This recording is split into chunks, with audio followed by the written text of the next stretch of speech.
Investor Intelligence provides general information only. You should consider seeking independent advice to see how this information relates to your unique circumstances. Please refer to the terms and conditions available at investorintelligence.com.au for more.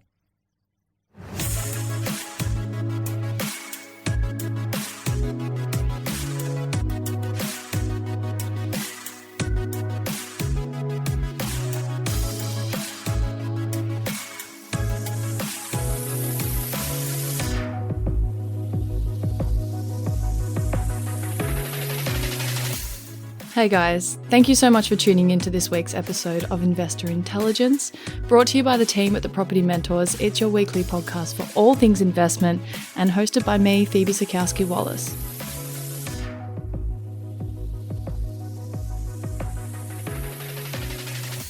For today's episode, I have for you our fourth investor's journey, as alongside mentoring our valued members, we also love to celebrate and share their wins, show how far they've come, and hear about their goals. We find this has been a super effective way for our listeners to hear stories that may be similar to their circumstances in order to inspire them.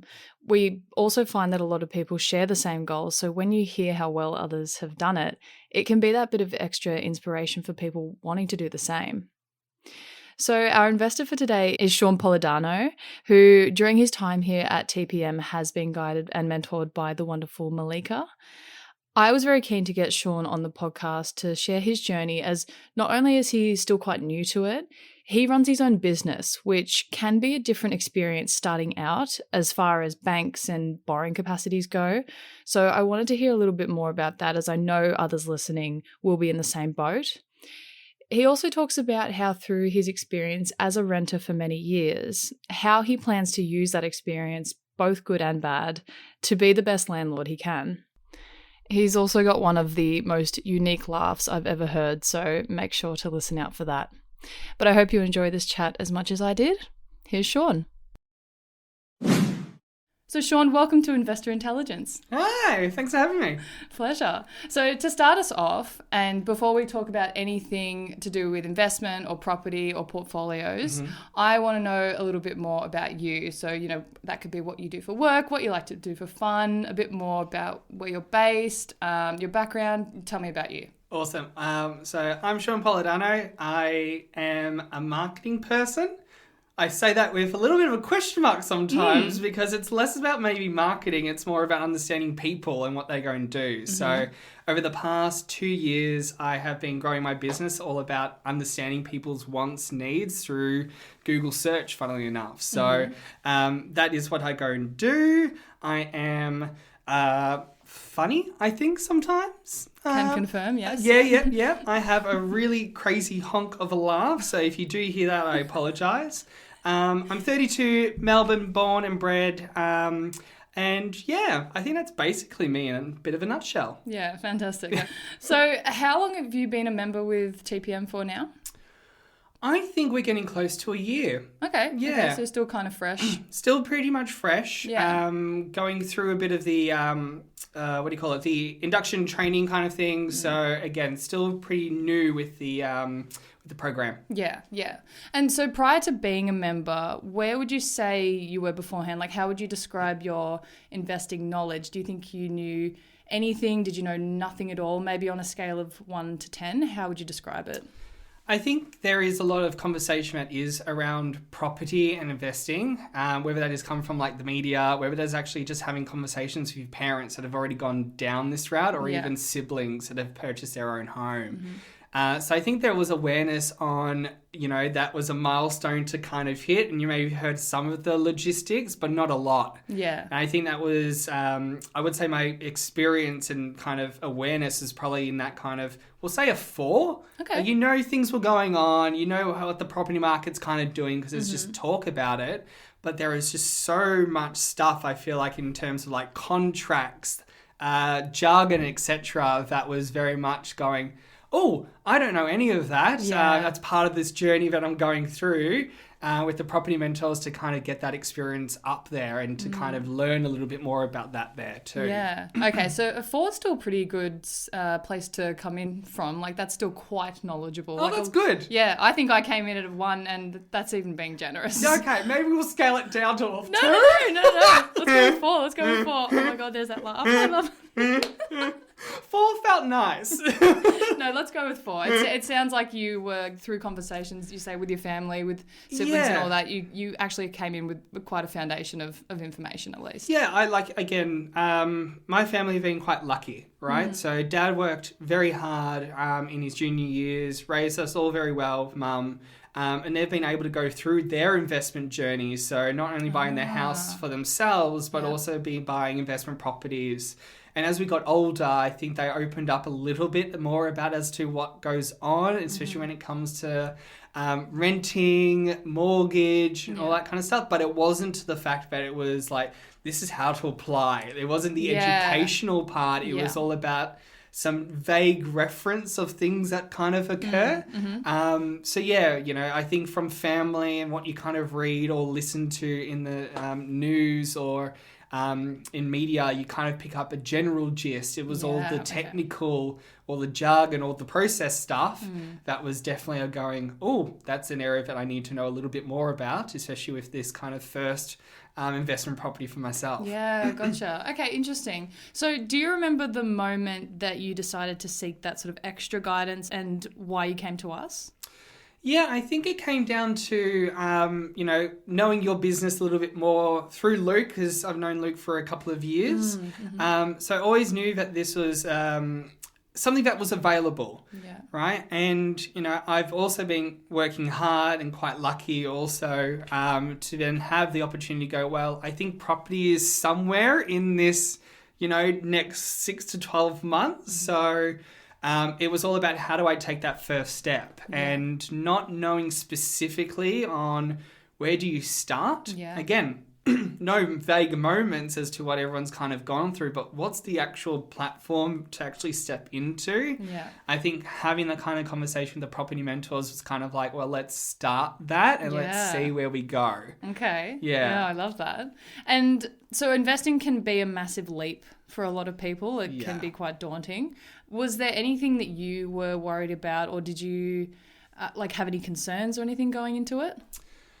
I think my concern was the process.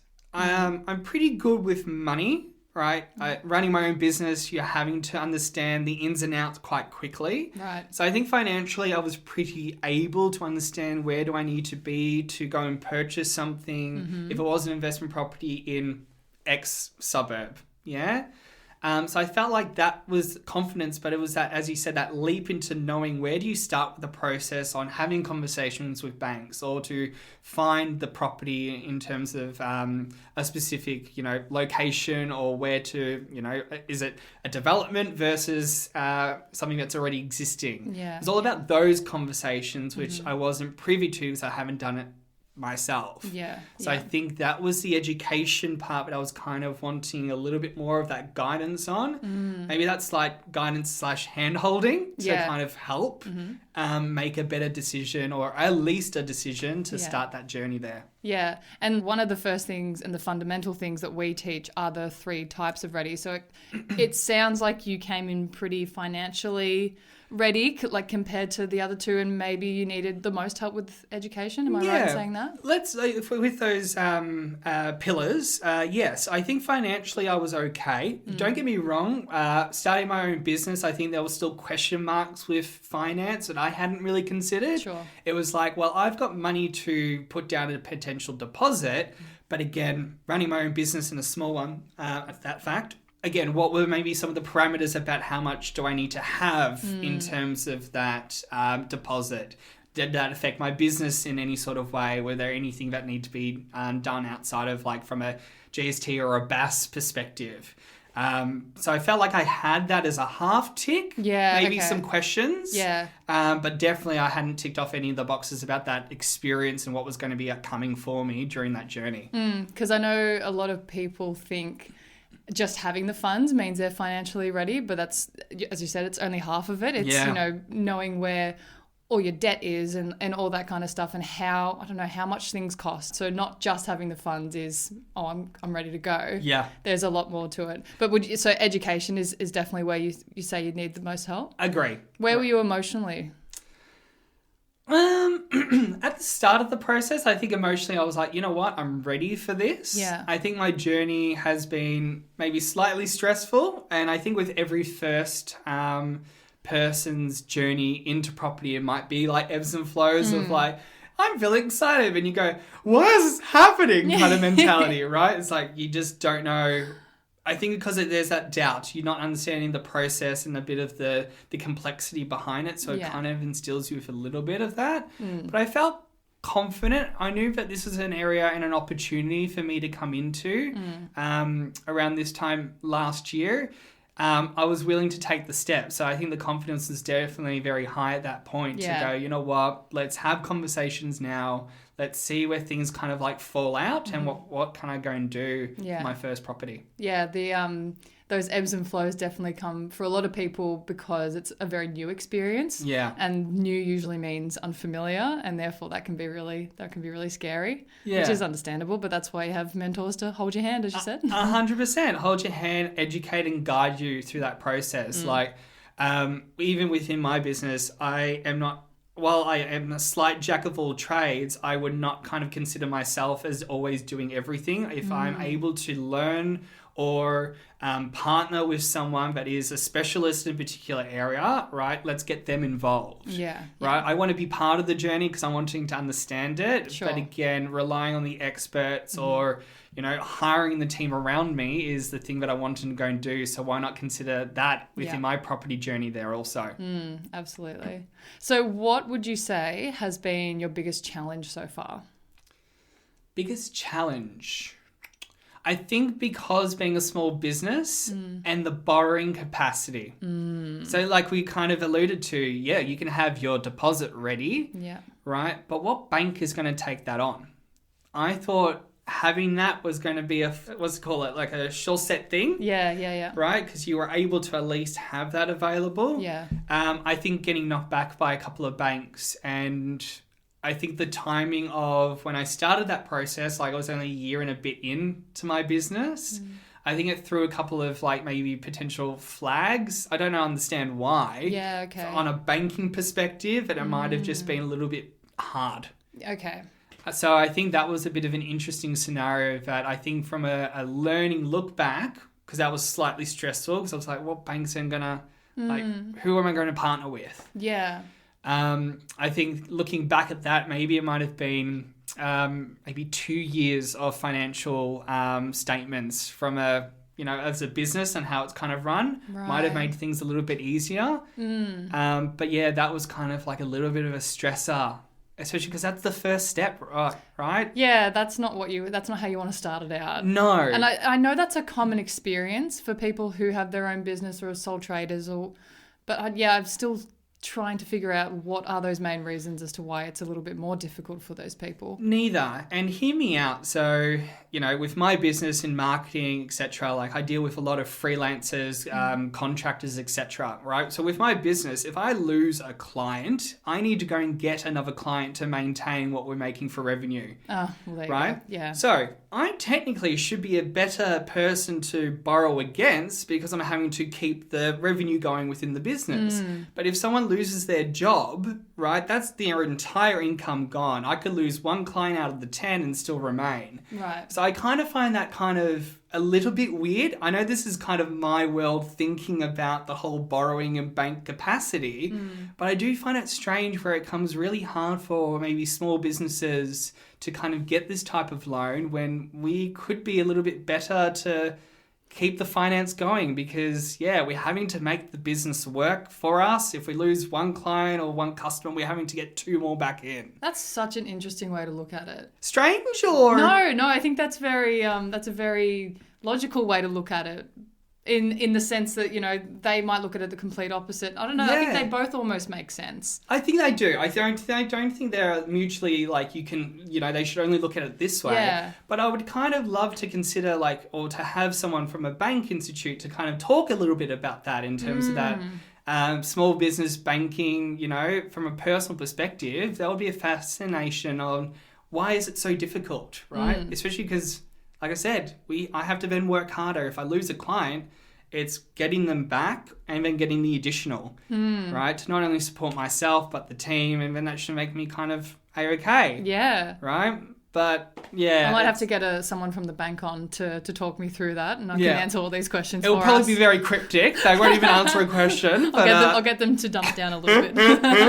But yeah, it's just been a random thought, and actually from conversations with other people that have gone and purchased their own home and being in a small business, they've also found it quite hard in securing that loan. Interesting. Yeah. Yeah, wow, okay.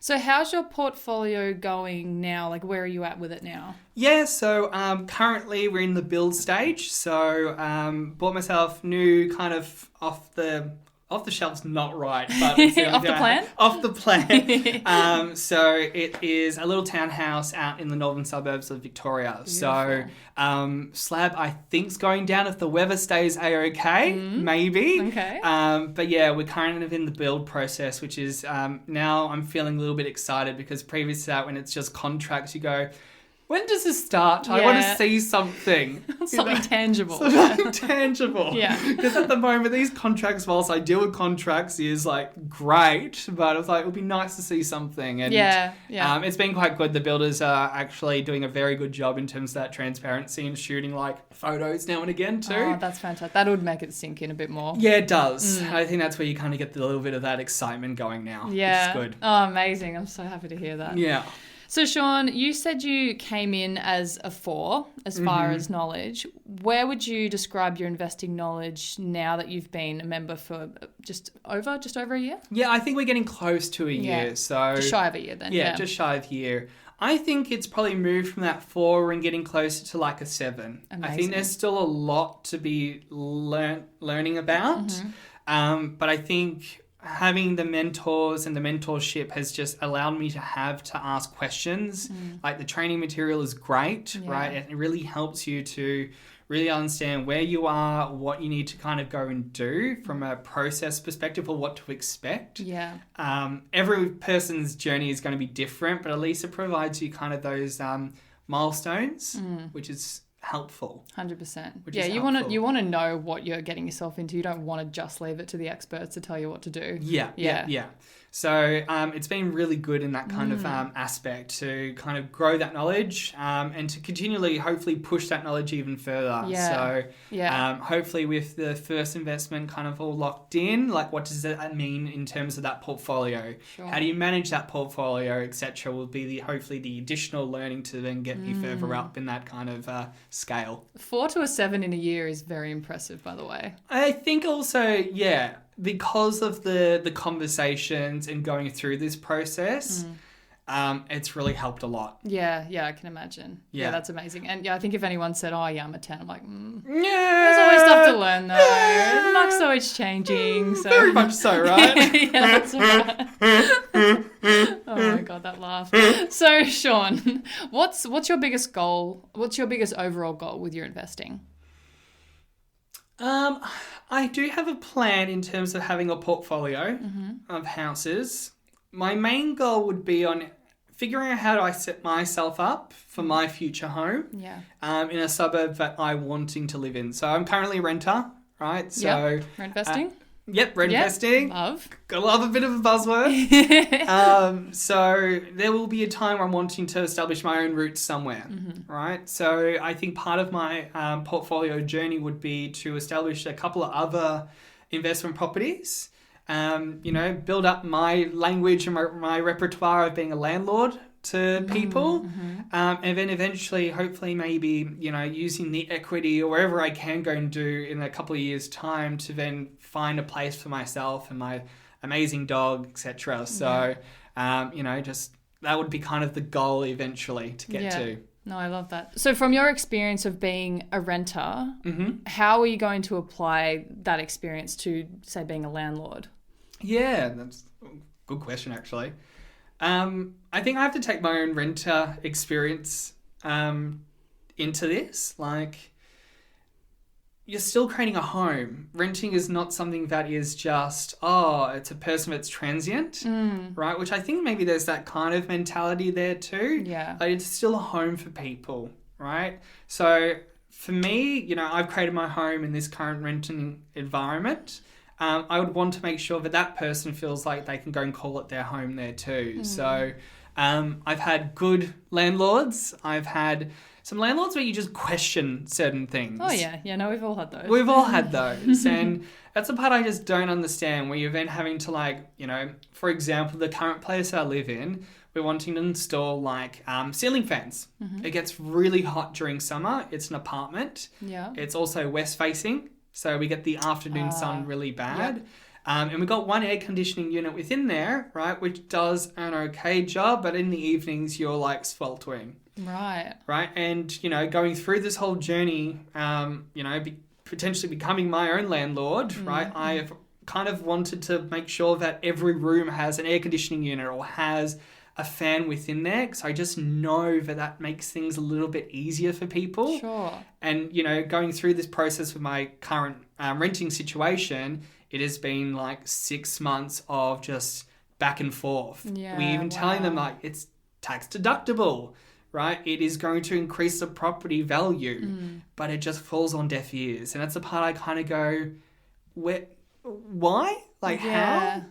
Because that's just an added value, and you're creating someone, a place for them they feel comfortable in to then stay in there hopefully for a longer time. It's almost more of an effort to just have this back and forth over 6 months as opposed to just doing what the renters need. 100%, because I'd much rather have a happy renter that's going to be in there for the 4 years than it being a transient person who gets fed up with me because I'm not pulling my weight, right, and having to keep on listing it every single year. Yeah. Right? It makes no sense. So if you keep them happy, they'll look after your place. If you look after them, they look after you. 100%. And, I take a lot of pride in my property, so I'm always making sure that it's absolutely looked after, constantly cleaned. It's always in an exceptional space, and I would love, hopefully, for my experience to be like that with someone, right? But they can call it a home, but they feel proud of that. And if we're having to have a conversation about something, that we're open to having a conversation, rather than it just being a shut door constantly, which is kind of not cool. No. And I guess having the renting experience and also having your own experience with your own business as well, you know how to treat it like a business, but you also know how to be the best landlord for someone. As you said, that's such a nice way to put it. It really is a home. It is for a someone home. at the end of the day. Yeah, you draw your lines, right? You can't just rock up and be cracking beers and all that kind of stuff. Don't get me wrong, that could actually happen. That would be interesting. Time to place. But draw your lines, but be open to the conversation. This is a home for somebody. Yeah. Right? So making it available to be a home, I think is the best thing possible. Yeah. And I think that comes from, going through renting and going through my experience. That's how I would love to apply to this property. And hopefully it sticks. That's amazing. That's very well said. Oh, cheers. So, Shaun, what's been your favourite thing that you've learnt about investing with the Property Mentors? Maybe it was something that you kind of wanted to know starting out, or something that you were surprised to find out or know? I did like the fact you had to look at those pillars that you mentioned about being emotionally ready, financially ready. I can't remember the educationally ready? Educationally ready, because I think when you're going through something like this, those three just turn into one big one. Yeah. And you really just don't separate that out. They don't work if one doesn't work, the others don't really work. 100%, right? So I think that was so logical to me. Whilst I felt financially ready, at least I had that point, even just separating the educational part was just going, that makes sense. Yeah. Right. So I think that was the kind of the biggest learning for me to at least process and get through the journey here. I thought that was kind of the nice light bulb moment. Everything else felt very procedural. So you kind of just go, well, that's good to know for the next time. Yeah. I think that was one of my favorites as well, especially the emotional. You'd never think that emotions would come into it, but a lot of people do. They get attached to, properties that they're never going to live in. Yeah. and they get attached to it because, they might not like, I don't know, anything about it, but you're not going to live in it, and it's not there for you to like necessarily. It's there to build you wealth. 100%. And that might not always look pretty. Yeah. Yeah. Right. And I may have talked about being a home. That may seem quite emotional, but allowing that to be a home, to have a happy renter that's going to stay in there for a long time means I'm going to be a happy investor. Right. Yeah. So you have a little bit of emotional energy, but also you kind of draw your lines in terms of that like logical process. Yeah. It helped to like kind of piece that out. Yeah, definitely.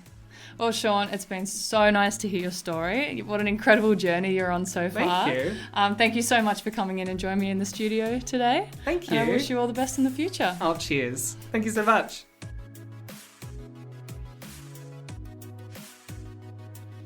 If you found this episode or any of our episodes helpful, please make sure to share and leave a rating to help us reach more people on their investing journeys. And of course, subscribe to be notified when new episodes drop. Make sure to follow the podcast on Instagram at Investor Intelligence Podcast. You can find links to our other socials in the show notes, including a link to the Property Mentors weekly blog. If you're ready to get your property portfolio in shape for financial freedom, check out Luke's latest book, Property Fit. You can get yourself a copy at www.propertyfitbook.com.au.